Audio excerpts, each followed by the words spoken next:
Hola, ¿qué tal? ¿Cómo les va? Espero que estén muy bien, que estén motivados, que estén ahí enganchándose poco a poco. Espero que esté todo en orden. Hace bastante que no hago un vivo, así que bueno, prepararlo durante el día ha sido todo un desafío. Puntualmente porque, bueno, me he tomado una pausa, como habrán apreciado. Esta pausa tenía que ver con organizar otros aspectos de mi vida, algunos cambios que hubo en mi vida en el último tiempo y para eso necesitaba estar presente, muy presente, y por eso es que reduje muchas actividades al máximo, porque además, bueno, estoy también estudiando, entonces entre el estudio, el trabajo y la vida personal estaba muy difícil dedicarle el tiempo que le dedico yo a estas transmisiones, porque para mí esto es muy importante, es un espacio muy importante. Por tanto, la preparación del contenido, del modo, de tal, me lleva mucho, mucho, mucho tiempo. Es un inmenso placer de todas maneras, así que estoy feliz de estar acá y feliz de compartir con ustedes. Bueno, vamos al tema, vamos al punto. La fatiga pandémica. La fatiga pandémica iba a llegar en algún momento, ¿no? Ahora, ¿de qué se trata? ¿Qué es esto? Vos sabés que estaba, bueno, preparando material para mi programa de radio, para Libre Albedrío, mientras además voy preparando material para programas futuros y mientras iba elaborando todo el contenido, me encontré con este término de fatiga pandémica. Vieron que a todo hay que ponerle un nombre, ¿no? Para que tengamos un código común, para que sepamos de qué hablamos, para que se entienda de qué se trata. Me acordé que hace un año exactamente, más o menos, pero hace un año, había en uno de los vivos de esa oportunidad, había estado hablando yo de las consecuencias, de las secuelas emocionales, psicológicas que esta pandemia iba a tener. Imagínense que lo mencioné el año pasado cuando estábamos en ascuas, ¿no? Que no teníamos ni idea, si bien sabíamos que teníamos que estar con restricciones, encerrados y con algunas limitaciones, no sabíamos realmente a lo que nos estábamos enfrentando, como si quizás un poco más sepamos hoy, ¿no? Con el diario del lunes siempre es más fácil, ¿no? Tomar decisiones. Eh, y esto además, claro, como que se revivió a partir de las declaraciones que hizo la ministra de Salud de la Nación, cuando dijo que todos íbamos a tener problemas psiquiátricos, ¿no? Porque estamos afrontando una pandemia. Estamos en un tiempo donde todo es tan rápido, todo es tan pasajero, que es muy fácil quitar de contexto y además inferir que hay algunas otras cuestiones que no tienen que ver con lo que estrictamente se está diciendo. Yo no voy a defender a la ministra porque no es mi trabajo, no es mi intención, no me interesa, pero sí quiero decir que no es erróneo lo que ella expresó. Quizás, bajo su responsabilidad, bueno, asumir que todos vamos a tener problemas psiquiátricos o psicológicos producto de la pospandemia, bueno, en todo caso, como funcionaria pública y de un ministerio de salud pública, debería haber o debería encontrar los mecanismos, las herramientas para decir, bueno, cómo salimos de esto y cómo tenemos que empezar a darle más importancia a la salud mental de las personas. Porque lo cierto es que no se le da importancia a la salud mental de las personas. En ningún ámbito se le da importancia, en ningún ámbito que esté por fuera de aquellos que están atentos a la salud mental de las personas, ¿no? Esto es obvio, está claro, pero lo aclaro por las dudas. Digo, pero después, en general, en la sociedad, así como nos cuesta mucho hablar de la muerte, por ejemplo, que es un tema que está vinculado a esto, también nos cuesta muchísimo asimilar, asumir, responsabilizarnos de la salud psíquica, psicológica, emocional, en definitiva, de las personas. Entonces, bueno, me parece que es un tema sumamente importante. Más allá de si lo que dijo o no dijo la ministra, me parece que esta es otra mirada también. Digo, más allá de lo que los funcionarios de turno en esta ocasión, del ámbito que sean, de la administración que sean, más allá de que digan lo que digan y hagan lo que hagan respecto de su función pública, nosotros tenemos que empezar a madurar como seres humanos, como sociedad, para encontrar cuál es nuestra responsabilidad, ¿no? Esto del cuidado, esto de el estar atentos, de no señalar al otro, de no castigar al otro, de no meternos tanto en la vida del otro y sí cuidarnos un poco más y sernos un poco más conscientes de, bueno, qué hábitos hemos cambiado a partir de la pandemia, cómo implementamos esos cambios de hábitos y si realmente estamos haciendo lo que corresponde. Y dejar de meternos en el culo ajeno, que es algo que, por otro lado, a mí puntualmente me fastidia muchísimo la gente que está todo el tiempo señalando y cagando a pedos a otro, que cuídate, que no cuídate, que no sé qué.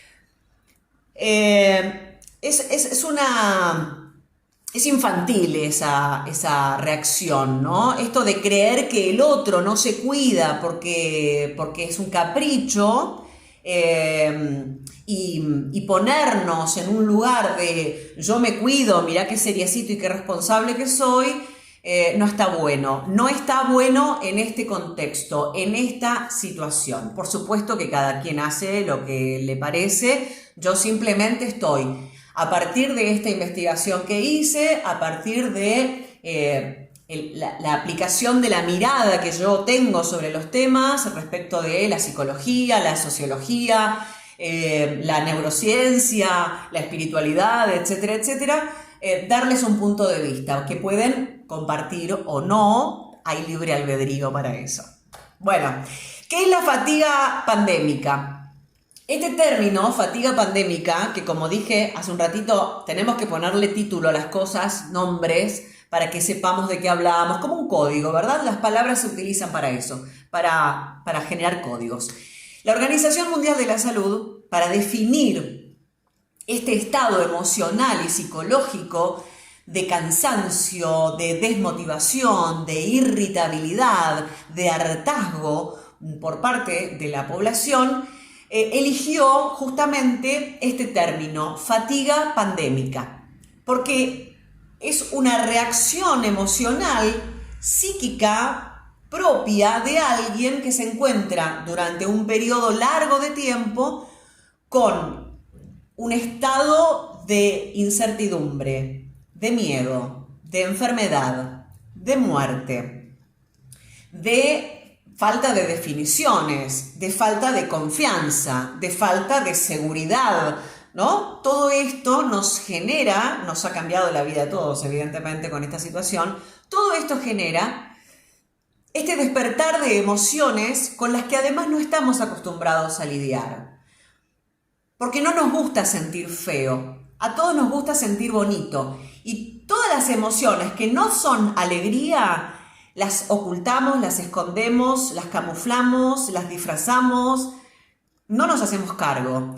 Es humano sentir emociones. Todos, todo el tiempo, tenemos emociones. Es normal, es natural, es propio de nuestra condición de ser emocionales, de seres emocionales, sentir rabia, ira, miedo, enojo, asco, etc. También alegría, por supuesto que son las emociones principales, podríamos decir. Ahora, como esta cuestión pandémica lo que nos genera son todas emociones incómodas y emociones feísimas, porque son feísimas, nos genera una fatiga, un cansancio, un hartazgo que está muy influenciado por estas emociones, por estas experiencias, por estas percepciones relacionadas con la exposición repetida al estrés durante tanto tiempo. Pensemos que ya llevamos más de un año en esta situación, donde el primer problema que íbamos a tener que enfrentar era el estar encerrados, limitar nuestra libertad. Para el ser humano, la libertad es indispensable, sentir que tiene el control de su acción, que puede hacer lo que quiere, cuando quiere, como quiere, es necesario, es fundamental, es un derecho humano, de hecho, la libertad. Entonces, claro, en primera instancia se nos vio coartada la libertad. Esto, por consecuencia, trajo para muchas personas problemas en lo laboral. Para muchas otras personas, problemas en lo relacional, porque de repente nos encontramos conviviendo con un montón de gente a la que amamos, pero que soportamos poco, porque nuestro hábito, claro, quizás a la pareja la veíamos en la hora de la cena y a dormir, y a los niños un par de horas durante el día en el llevo y te traigo y ya está, y de repente nos encontramos conviviendo 24/7, en muchos casos, con todos, con los niños, con los perros, con los gatos, con el marido, con la mujer, con la suegra, con el suegro. Cada quien sabrá de qué manera ha transitado este tema. A eso le sumamos, las cuestiones que tienen que ver con el miedo. El miedo a la enfermedad en nuestra idea de lo que significa la enfermedad. Significa dolor, significa sufrimiento, significa pasarla mal. Y nos estábamos enfrentando además a un monstruo que es invisible, por tanto no sabíamos qué tanto daño podía provocar. Estoy hablando de el principio de esta historia. Hoy ya sabemos, ¿no? Creo. Y después nos enfrentamos a otras circunstancias que tienen que ver con la cantidad de muertes. No estamos los seres humanos en este estado de conciencia actual, no estamos los seres humanos preparados para afrontar el gran número de muertos, la información constante, el dramatismo que además ha tenido esto, ¿no? Desde personas que han tenido que morir solas, a personas que no han podido estar junto a sus padecientes, ¿no? A sus familiares padecientes o a sus familiares fallecidos, velorios que no se han hecho, despedidas que no se han logrado. Caramba, ¿no? Es un montón de palo y palo y palo a nuestro cuerpo emocional. Y todo esto, además, nos impacta de una manera muy jodida porque no nos enseñaron en décadas, en siglos, hasta acá, hasta hace muy poco tiempo, no se nos ha enseñado a trabajar seriamente con nuestras emociones. Primero porque no las identificamos, hemos aprendido a ocultarlas, hemos aprendido a transformarlas en otra cosa, o hemos aprendido a inclusive dormirlas, anestesiarlas con alcohol, con cigarrillo, con comida, con droga, con sexo, con timba, con un montón de otras cosas. En ocasiones tampoco se nos ha enseñado lo suficiente respecto del término prevención y autocuidado. No se nos ha enseñado sobre prevención y autocuidado. No se nos ha enseñado sobre estos pilares fundamentales, valiosísimos para atravesar una circunstancia tan necesaria en momentos como estos. Y a esto que se le filtró ahí por el tema de la palabra los sepelios, ahí acá voy a meter la parte de la incoherencia de los funcionarios públicos, que tampoco contribuye a la seguridad de los ciudadanos. Si los funcionarios públicos, no todos, por supuesto, porque generalizar no está bien, no sería bueno, no sería justo, pero sí es cierto que hemos escuchado a mucha gente con funciones públicas, con poder político y público, decir barbaridades en este tiempo, que tampoco contribuyen a la seguridad. Si no hay un mensaje claro respecto de qué se puede y qué no se puede, de cómo se hace y cómo no se hacen las cosas en este tiempo que es extraordinario, es difícil sentir seguridad pública, es difícil sentir que estamos a resguardo.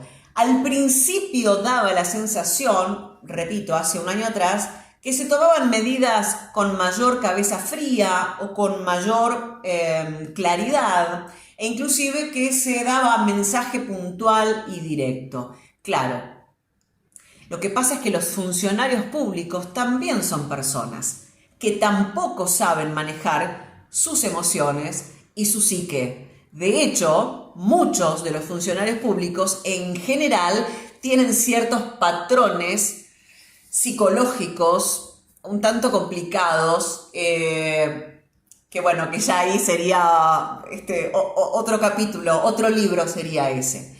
Pero digo, tampoco son personas que sepan gestionar demasiado bien sus emociones y que están todo el tiempo exigidas y que están todo el tiempo teniendo que tomar decisiones bajo presión, y esa presión interna de lo que significa manejar y gestionar un gobierno, una ciudad, una provincia, un país en un contexto como este, también se hace difícil llevarlo a la práctica de manera exitosa, de forma sostenida, durante un larguísimo periodo de tiempo. No hay cuerpo que lo aguante, no hay mente que la aguante, sobre todo si no hay un saber delegar, ¿no? En este caso.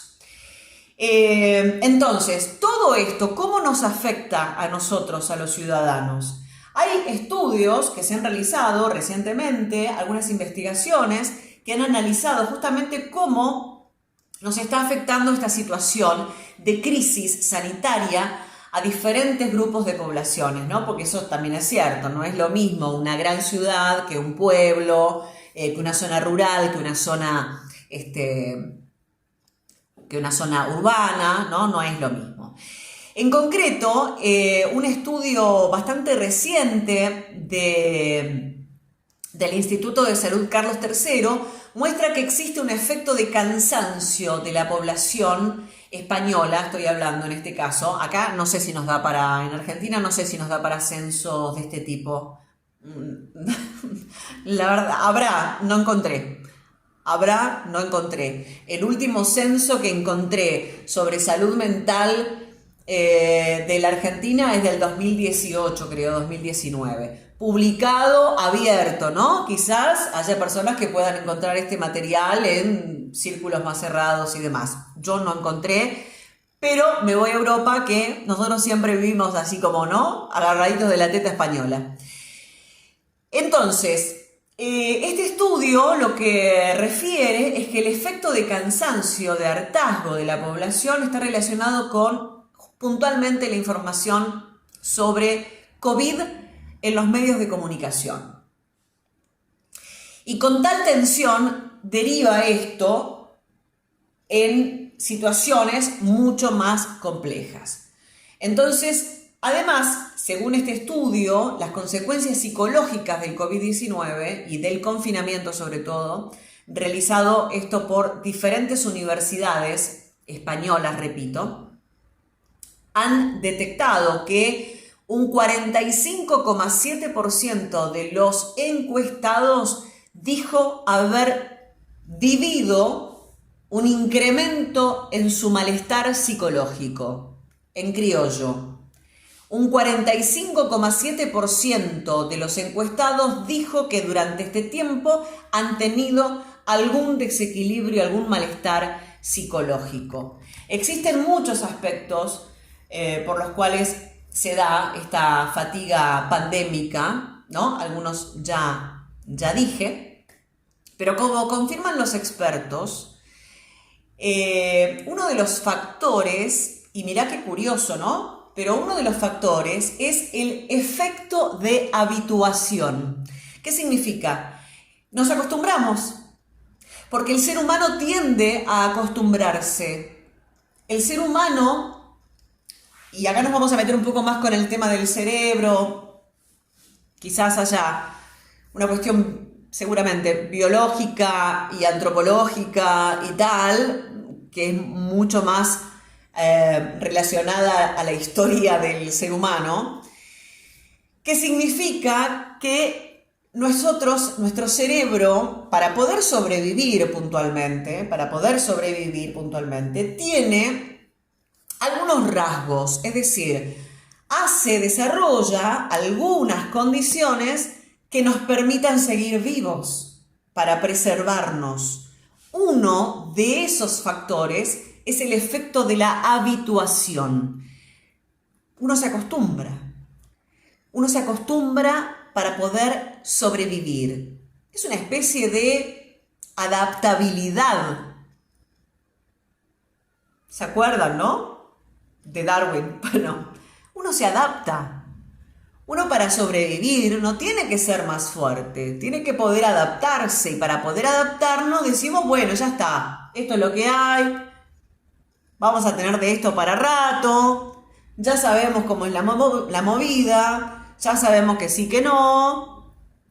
Entonces, cuando nos hacemos a la idea y nos amigamos con este efecto de habituación, es decir, que esta realidad ya es un hábito, ya la estoy normalizando, comenzamos a interpretar que la amenaza no es tan grave como al principio, cuando desconocíamos a lo que nos enfrentábamos. Existen además sesgos de pensamiento que también hacen a la condición de nuestro cerebro y de cómo funciona nuestra cabeza, nuestra manera de pensar, nuestra biología, nuestra neuroplasticidad, etcétera, etcétera. Y tenemos los seres humanos varios sesgos. Podríamos decir que a veces nos favorecen y otras veces no tanto. Pero, por ejemplo, uno de los sesgos que el cerebro humano tiene, es que la psicología, la psique humana tiene, es el sesgo de confirmación o el sesgo confirmatorio. Es decir, cuando yo solo me centro en aquella información que me confirme lo que yo estoy sintiendo o lo que yo estoy pensando, para que yo pueda, de algún modo, decir, yo tengo razón, yo sé, yo controlo, yo estoy a salvo. A partir del sesgo de confirmación. Cuando yo pongo mi atención y me centro solamente en aquello que confirme lo que yo creo, lo que yo pienso, lo que yo siento, para mantenerme a salvo. Y además está el sesgo de disponibilidad, que provoca que si la persona conoce pocos casos de infección, o si conoce a personas que no respetan las medidas de protección y no se infectan además, más fácilmente va a pensar que es poco probable que él también se contagie. Este es el sesgo de disponibilidad, ¿no? Si yo creo que yo no soy material disponible para el contagio, a mí no me va a pasar nada. Entonces también, gracias a este sesgo de disponibilidad, me alejo de las medidas de prevención. Después está el sesgo de negatividad también, ¿no? Entonces me centro únicamente en aquello que confirme lo negativo. Es decir, el sesgo de negatividad es esa mirada que uno tiene sobre lo negativo y el valor que uno le da a eso negativo. El sesgo de negatividad es esa facilidad que tenemos los seres humanos para darle verdad y creer en lo negativo y dudar de lo positivo. Ese es el sesgo de negatividad. Entonces, todo esto contribuye a ¿qué, por ejemplo? Bueno, a incumplir de vez en cuando las medidas, a no tomar conciencia del riesgo, a no ser precavido, a tener esta idea de no pasa nada, si es un rato, si es acá, si es esto, ¿no? No lo necesito, a mí no me va a pasar, yo no creo en esto, y ese tipo de cosas que vamos a ir escuchando y que vamos a seguir escuchando seguramente, ¿no? Seguramente. Ahora, todo esto que estaba diciendo de cómo afecta esta fatiga pandémica es lo que hace que muchas veces nos encontremos con distintas personas en nuestra comunidad, como sucederá en otras comunidades, que son parte de esta cuestión, de este sesgo, de estos sesgos o de estas características, víctimas ya de la fatiga pandémica, hartos, sobrepasados, indignados, molestos, irritados, aburridos, frustrados, cansados, todas un montón de emociones que no sabemos gestionar. En consecuencia, la fatiga pandémica, más allá de ser un concepto recientemente puesto a disposición de los ciudadanos, se ha hecho muy fuerte, sobre todo en el último año, para muchas poblaciones. Para muchas personas, la fatiga pandémica es más que solamente un concepto acuñado por la Organización Mundial de la Salud. La fatiga pandémica es una realidad que trae estrés, insomnio, irritabilidad, cambios de humor, aburrimiento, problemas de concentración, sentimientos de angustia, ansiedad, depresión, desmotivación. Y además, cuanto mayor es el agotamiento, más aumenta la desmotivación, el desgaste físico y el malestar psicológico, porque, y esto como digo siempre, somos un todo, somos cuerpo, somos mente, somos emociones, somos espíritus, ¿no? Somos alma. Entonces necesitamos que todos estos cuerpos funcionen en equipo para sentirnos bien. Si uno está físicamente agobiado, va a sentirse emocionalmente agobiado y por tanto va a sentirse psicológicamente agobiado también.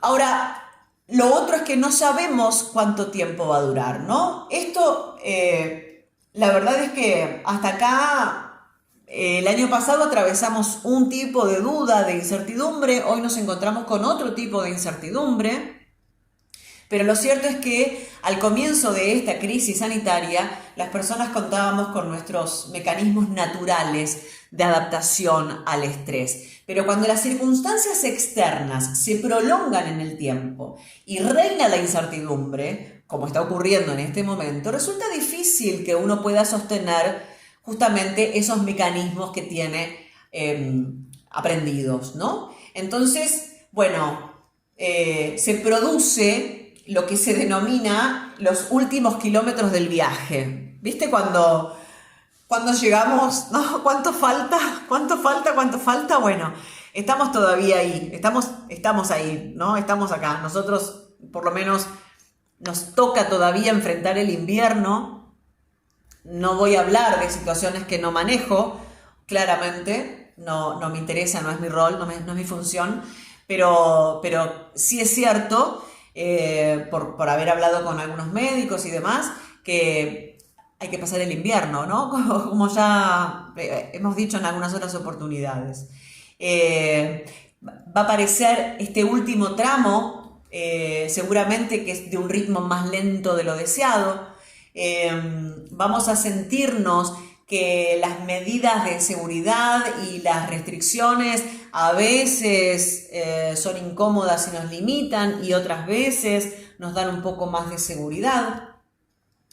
Lo que sí podemos hacer para superar esta situación es comprender que los cambios de humor, que las emociones incómodas son naturales. Todos las tenemos, todos las sentimos, todos, absolutamente todos.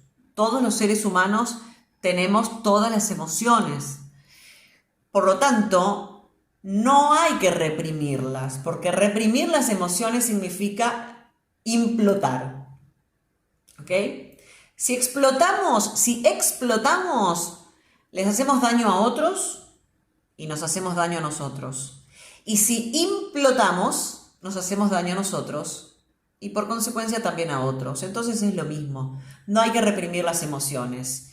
Hay que aprender a aceptar las emociones, a gestionar las emociones, a tenernos paciencia, a desarrollar la compasión con nosotros mismos. Y esto se logra, bueno, aprendiendo a observar con compasión y con paciencia, cómo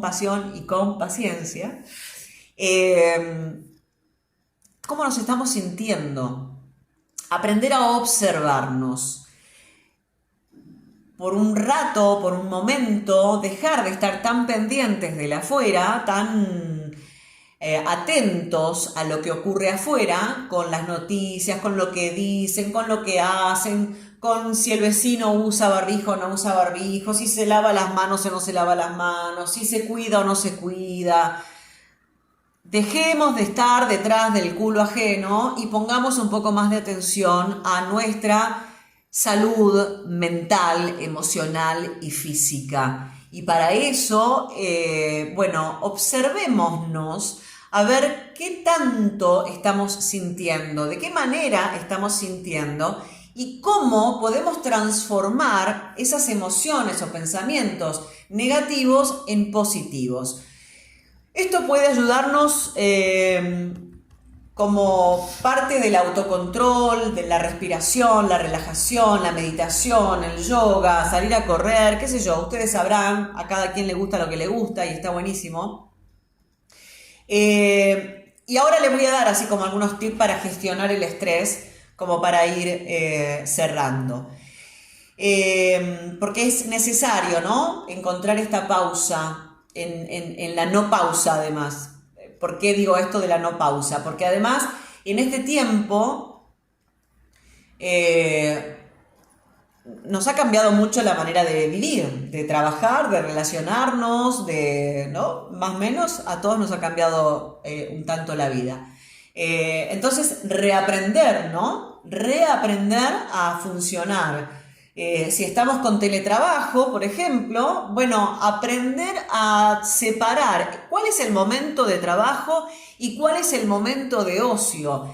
Y eso significa, bueno, no estar todo el día en pijama, por ejemplo, o prepararnos puntualmente, dividir por horas, respetar horarios, ser más disciplinado, más prolijo a la hora de... Bueno, me despierto a esta hora, desayuno a esta hora, almuerzo a esta hora, trabajo a esta hora no hago nada, miro una película o limpio la casa o pinto un cuadro o salgo a correr o lo que fuera, buscando las alternativas para que durante el día los días sean distintos y para que cada momento del día tenga su importancia, tenga su valor y tenga además su condición particular, para que no sea lo mismo un lunes que un viernes y que no sea lo mismo las 2 de la tarde que las 10 de la noche, para que ¿no? tengamos un sentido de tiempo y espacio que también es importante para nuestro equilibrio mental. Establecer prioridades. Acá ya me apunto directamente a los consejos prácticos para gestionar el estrés, ¿no? Porque esto puntualmente, lo de la fatiga pandémica es eso, es acumulación de estrés. Cuando uno se estresa, cuando los estímulos externos son mucho más potentes que las capacidades internas que yo tengo para justamente gestionar eso que está sucediendo. Cuando yo colapso y no puedo más porque lo que viene de afuera es demasiado, me estreso. Ese es el estrés. Entonces, esto quería decir que también es importante. No nos olvidemos que si bien este es un tema importante, el tema pandemia es un tema importante, el tema salud es un tema importante, no nos olvidemos que además Cada uno de nosotros tiene una vida. Y esto significa, tiene sus traumas, tiene sus complejos, tiene sus dificultades, tiene sus dolores, tiene sus pérdidas, ¿no? Por eso digo, una cosa que sería muy útil también en todo este tiempo, sobre todo esto lo digo acá en Facebook, me encanta porque para todos los que se la pasan cagando a pedo al otro porque hace o no hace, ¿no? Me parece que cada quien debería cuidarse a sí mismo para ser responsable, como esa analogía que hacemos siempre con el tema de la mascarilla del avión, ¿no? Bueno, si vos no sos capaz de cuidarte a vos mismo, no podés cuidar al de al lado. Entonces, aprendamos a cuidar, pero aprendamos a cuidarnos en serio. Hagamos un hábito el lavarnos las manos cada vez que volvemos de la calle, cada vez que salimos del baño, cada vez que vamos a comer. El uso del barbijo como corresponde, higienizar el barbijo como corresponde y todas las medidas sanitarias que ya conocemos hasta el hartazgo y que no voy a repetir. Pero no nos olvidemos y seamos compasivos también con que el otro, además de estar quizás atravesando una fatiga pandémica, a lo mejor hace 3 meses que no cobra el sueldo, o a lo mejor en plena pandemia se divorció, o a lo mejor durante la pandemia perdió a un familiar o a un amigo, producto del virus o no. Digo, no solamente la gente muere por el virus, también se mueren por otras cosas. Seamos más compasivos con nosotros y con el resto. No todos estamos en la misma circunstancia. Hay gente que durante todo este tiempo ha tenido que recurrir a las formas más creativas, no voy a decir de una forma amable, ha tenido que aplicar formas muy creativas para seguir comiendo. Hay gente que ha tenido que cambiar su forma de vida porque no ha podido pagar un alquiler, por ejemplo, porque se quedó sin trabajo o porque no cobra el sueldo. Estas circunstancias también son importantes en un contexto como este. Entonces, un poco de empatía, pero de empatía real, no la empatía de sentir pena por el otro, qué cagada, qué mal que te va, lo siento. No, empatía de entender que el otro es otro y que tiene una vida que también tiene que sostener, como sostenés vos la tuya, como sostengo yo la mía. Cada quien sabe dónde le aprieta el zapato, dice el refrán, ¿no? Entonces, atentos a todo esto, es necesario, y la única persona que puede tomar la decisión de hacerlo sos vos. Establecer prioridades. ¿Qué es lo más importante en tu vida? Para vos. ¿Qué es lo más importante en tu vida para vos? ¿Estar tranquilo? Aprender a no tapar tus emociones. Aprender a priorizar tu salud, tu buena salud. ¿Cuáles son tus prioridades? Mantener tu trabajo. ¿Cuáles son tus prioridades? Mantenerte en contacto con personas que puedan proporcionarte apoyo emocional y de otra índole. Esto es muy importante. Necesitamos apoyo emocional. Todos los seres humanos, porque somos seres sociales y somos seres emocionales. Y somos seres que necesitamos del otro, necesitamos a otro ser humano. Entonces, proporcionarnos apoyo emocional y de otra índole. Esto significa, si necesitas un apoyo profesional, búscalo. Ya es absurdo pensar que alguien que necesita apoyo psicológico, emocional, está loco. Dejemos de repetir esas boludeces que tanto daño nos hacen. Porque si no hubieran pasado generaciones y generaciones pensando que los psicólogos son para locos, hoy la gente estaría menos loca. En una de las estadísticas que leí, por ejemplo, 1 de cada 3, estadísticas viejas, ¿no? Del año 2018, 2019, pero 1 de cada 3 argentinos sufre de trastornos de ansiedad, en cualquiera de los matices. Y la mitad de la población tiene o tendrá en algún momento de su vida algún trastorno emocional psicológico. Entonces, mantengámonos con personas que nos proporcionen apoyo emocional. A veces es un amigo, a veces es la familia, a veces es un profesional, porque a veces la familia no te puede ayudar, a veces los amigos solamente te consuelan o hablan de sus problemas o se hace como un combo de negatividad y llanto que no contribuye a nada. Entonces lo mejor es buscar a alguien imparcial, que nos permita hablar, desahogarnos, decir lo que sentimos con libertad. Tomarnos tiempo para hacer actividades relajantes, como escuchar música, leer, la contemplación. La contemplación es maravillosa, hacer yoga, jardinería, tejer, bordar, pintar, mirar el mar.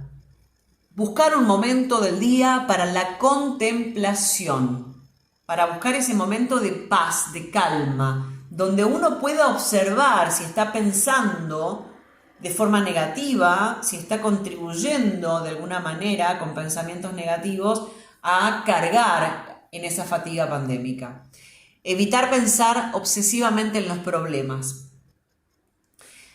Evitar pensar obsesivamente en los problemas. Ayer, si mal no recuerdo, ayer o antes de ayer, si mal no recuerdo, no sé, fíjense, si les interesa, búsquenlo, hice un posteo sobre sostener el vaso de agua. Es un cuentito, una moraleja muy famosa que habla justamente de esto, ¿no? De si yo sostengo la preocupación durante todo el tiempo, la vida se hace imposible, ¿no? Por eso la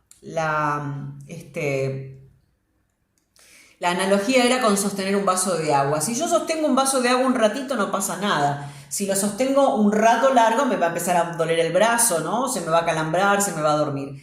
Si lo sostengo todo el día, se me va a caer el vaso, se me va a caer el brazo, no sé, me va a imposibilitar sostener el vaso. Entonces de eso se trata. Evitar pensar obsesivamente en los problemas. Yo sé que es difícil, lo sé porque yo he pasado por estas situaciones, ¿no? Sé que cuando uno tiene todos estos trastornos es muy difícil, pero no es imposible. Y es lo que yo quiero transmitirle a ustedes. No es imposible, no es imposible. Y hacer ejercicio físico con regularidad. El ejercicio físico, de esto que hablamos de la salud, las endorfinas, el cerebro, que no sé qué, no sé cuánto. Mira, te lo voy a hacer más sencillo que esto. Nuestras emociones son energía. Y la energía, si no se mueve, se estanca. Y como todo lo que se estanca, se pudre. Entonces, movete. Salí a caminar, corre, saltá la soga, anda en bicicleta, en roller, hacé yoga, no sé, tai chi chuan, lo que quieras, pero move el cuerpo, movete 10 minutos, 20 minutos, 30 minutos, lo que puedas. Mover el cuerpo significa pongo mi energía en movimiento y la suelto, la libero y entonces puedo sentirme mejor. En los peores días, aun cuando peor me siento, que tengo ganas de tirarme en la cama y no levantarme a hacer nada, es cuanto más disfruto de mi actividad física. Porque yo hago mi actividad física y después de una hora y media de correr, soy una mujer feliz. Entonces te lo recomiendo ampliamente. Me es indispensable hablar de salud emocional, hablar de libertad emocional. Me es indispensable.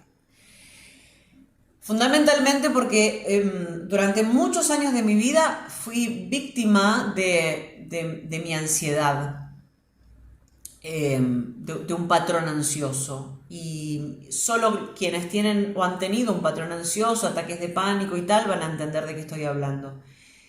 No saber gestionar las emociones hace de tu vida un infierno. Y yo sé que hay mucha gente viviendo infiernos emocionales. Y mi manera de abrazarlos y de contribuir a esto es justamente que comprendamos que somos seres emocionales, que está bien sentir rabia, que está bien estar enojado, que está bien sentir asco, que está bien sentirse indignado, que está bien, está bien. Lo que no está bien, lo que está muy mal, es y hacerte daño a vos mismo, misma, o hacerle daño a otros por no saber qué estás sintiendo, por no saber qué estás sintiendo. Educación emocional es muy importante, es una prioridad, ¿eh? Es una prioridad.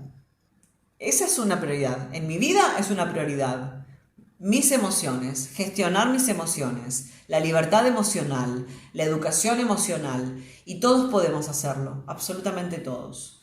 Bueno, creo que no me quedé con nada, que dije todo. Bueno, me encanta. Los que quieran me pueden preguntar. eh, si no quieren preguntarme ahora, me pueden escribir por Messenger, yo les respondo. Los que tengan alguna duda, los que necesiten alguna guía, alguna ayuda, alguna apertura de horizonte para decir, bueno, mira, yo estoy así, pero no sé cómo arrancar, no sé cómo hacer, no sé cómo empezar. Bueno, yo estoy acá para ayudar, así que si los puedo ayudar, encantada. Me escriben y los guío con los que pueda, con lo que sepa y con lo que pueda. Les mando un beso enorme. Estoy muy contenta de haber vuelto. Espero que les haya servido. Espero que le pongan like, me ayudan con esto. Espero que compartan, si les gustó, que lo compartan para que más personas puedan comprender de qué se trata esta fatiga pandémica en la que estamos todos, en definitiva. Más, menos, estamos todos. Les mando un beso. Pásenlo bonito. Sean felices. Y creo que el próximo jueves nos vamos a volver a encontrar. Chao.